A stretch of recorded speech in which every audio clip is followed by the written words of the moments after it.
Okay, so I've copied Daniel's sketch already so early after the live stream. So basically what I got here is, I don't know why it says keyboard controls instead of mouse controls, but anyway. So I got this sort of light source that I can move around.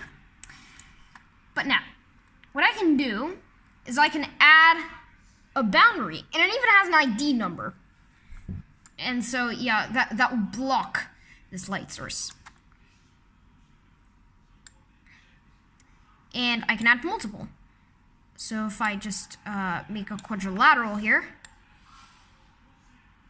so something like that, then I can sort of put it inside of there, and I can put it outside of there, and it illuminates not everything, kind of surprisingly, but nothing inside of there. This is like an object that's in between, that's blocking the light. Yeah, that's a boundary. If I can also make some other shapes. So if I just do this, for example, and this is illustrating concave shapes.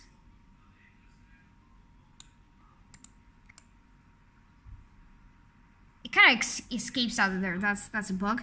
It illustrates the illumination problem. Even though it's inside of there, because it's concave,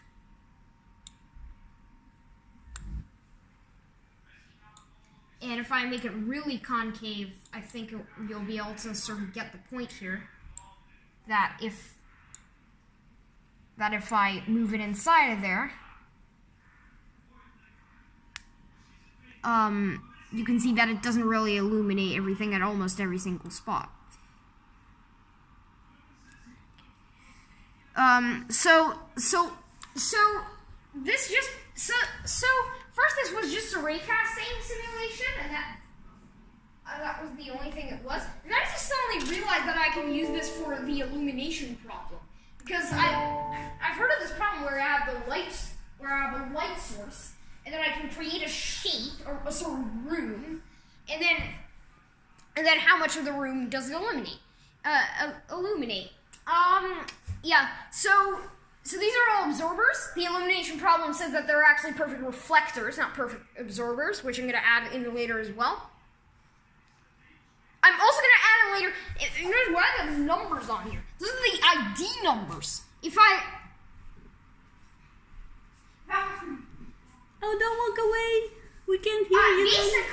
Basically, the ID numbers are basically things that are keys that you can access. For example, if you hit OR, something that I'll add in later is that if you hit OR, yeah, and then any ID number, and then I think escape to be sure that it's done, you'll be able to remove a boundary that way. So and can you show in the code how you tweaked it? Like the body of this code comes from Daniel, right? What did you change? What did you add? So first of all, Daniel's code was like moving with Perl and noise, and I just made a version of it where you can just like drag it with the mouse. Okay. I also changed the colors to be like sciencey. I don't know if that's the correct word. Okay. White being that so it doesn't absorb that light, but it's black, so it absorbs all of that light. So, and yeah, I might be able to make the background transparent and to make it like it doesn't even do anything with that light. Because when I add the reflectors, I'll probably like make them white or mirrory. Because I have to make a video about that, diffuse versus specular reflection.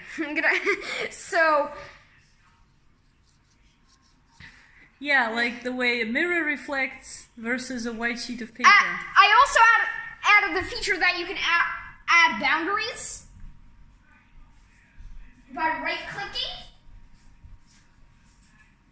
And the next things that I'm gonna Can't hear you. I can't hear you. There are two more things that I want to add. Okay. You know, it's delete a battery, and I also want to add instead of absorbers, I also want to add reflectors. But this is already online, right? This is already online, the current version. Although, yeah, I'm already like partway through.